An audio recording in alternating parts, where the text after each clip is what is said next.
కరీంనగర్ జిల్లా వ్యాప్తంగా private hospitals దోపిడీకి అడ్డు అదుపు లేకుండా పోయింది. జిల్లా వ్యాప్తంగా ఉన్న ల్యాబ్, డయాగ్నోస్టిక్స్ హాస్పిటల్స్ అన్ని కలుపుకొని 500 పైచీలకు ఉన్నాయి. కానీ వీటిలో సగానికి పైగా హాస్పిటల్స్ కు రూల్స్ అండ్ రెగ్యులేషన్స్ లేవు. చాలా హాస్పిటల్స్ కు పార్కింగ్ లేదు. గల్లీలో రోడ్లపైన హాస్పిటల్ ఉండడంతో ఏదైనా ప్రమాదం జరిగిందంటే ఇక పేషెంట్ల పరిస్థితి అధోగతే. ఇక ఇదే అంశంపై మరింత సమాచారాన్ని మా ప్రతినిధి రవీంద్ర అందిస్తారు.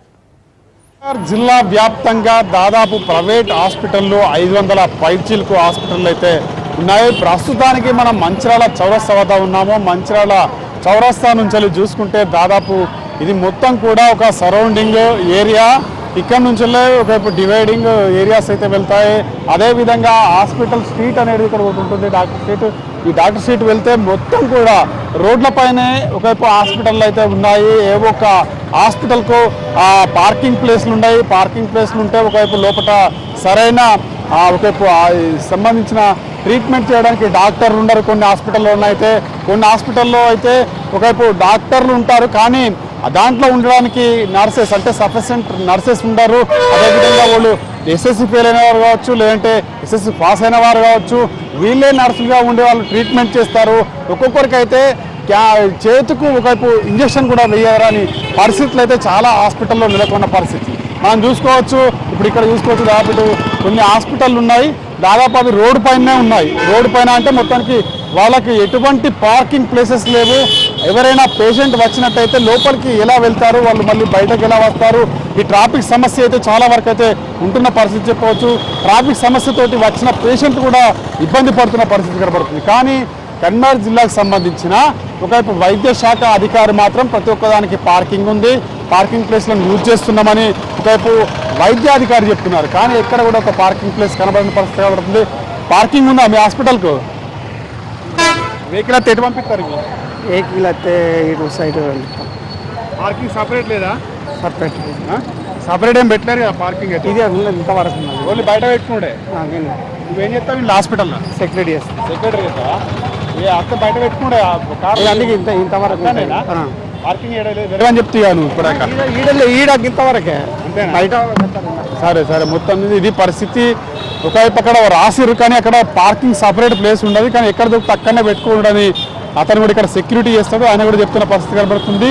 దాదాపు హాస్పిటల్ చాలా వరకు ఉన్నాయి. డాక్టర్ సీట్స్ కూడా ఇక్కడ ఉంది, కానీ ఎటువంటి సెక్యూరిటీ పర్పస్ లేదు. వచ్చిన పేషెంట్లకు కూడా చాలా వరకు ఇబ్బందికరంగా మారుతున్న పరిస్థితి కనబడుతుంది. మరి డాక్టర్ దగ్గరికి వచ్చి వైద్యం నయం చేసుకొని పోదామని కోణంలో వాళ్ళు వస్తున్నారు, కానీ వచ్చిన అనంతరం కూడా వాళ్ళు చాలా వరకు ఇబ్బందులు పడుతున్న పరిస్థితి అయితే కనబడుతుంది చెప్పొచ్చు. మనతో పాటు కొంతమంది స్థానికులు కూడా ఉన్నారు ఇక్కడ, వాళ్ళని అడిగి తెలుసుకునే ప్రయత్నం చేద్దాం. చెప్పండి సార్, ఇప్పుడు ఒకవైపు చూసుకుందాం, దాదాపు కరీంనగర్ వ్యాప్తంగా చూసుకుంటే దాదాపు చాలా హాస్పిటల్ ఉన్నాయి.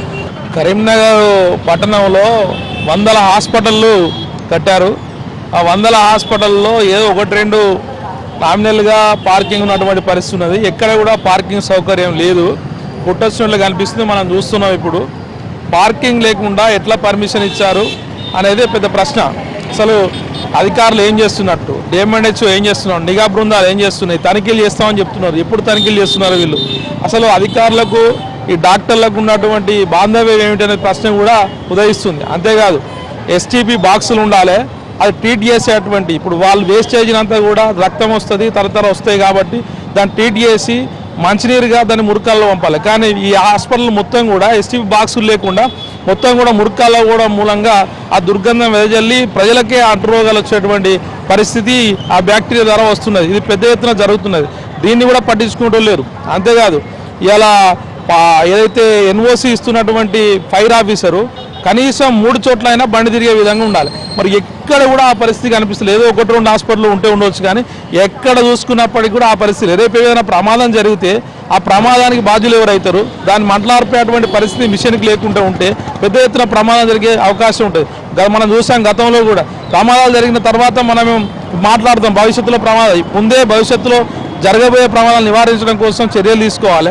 ఆరోగ్య శాఖ అధికారి, అదేవిధంగా జిల్లా కలెక్టర్ గారు కూడా దీని మీద దృష్టి సారించి ఏ హాస్పిటల్లో అయితే అక్రమంగా నడుపుతున్నారో, ఏ హాస్పిటల్లో సరైన వైద్యం అంతలేదో, ఎటువంటి ఇబ్బందులు ఉన్నాయో వాటిపైన దృష్టి పెట్టి దీన్ని నివారించే దిశగా వెళ్ళి వచ్చిన పేషెంట్లకు కావచ్చు ప్రజలకు న్యాయం చేయాలని మనం కోరుకుందాం. క్యార్ పర్సన్ సంజీవ్తో కలిసి రవీందర్, రాజ్ న్యూస్, కరీంనగర్ జిల్లా నుంచి.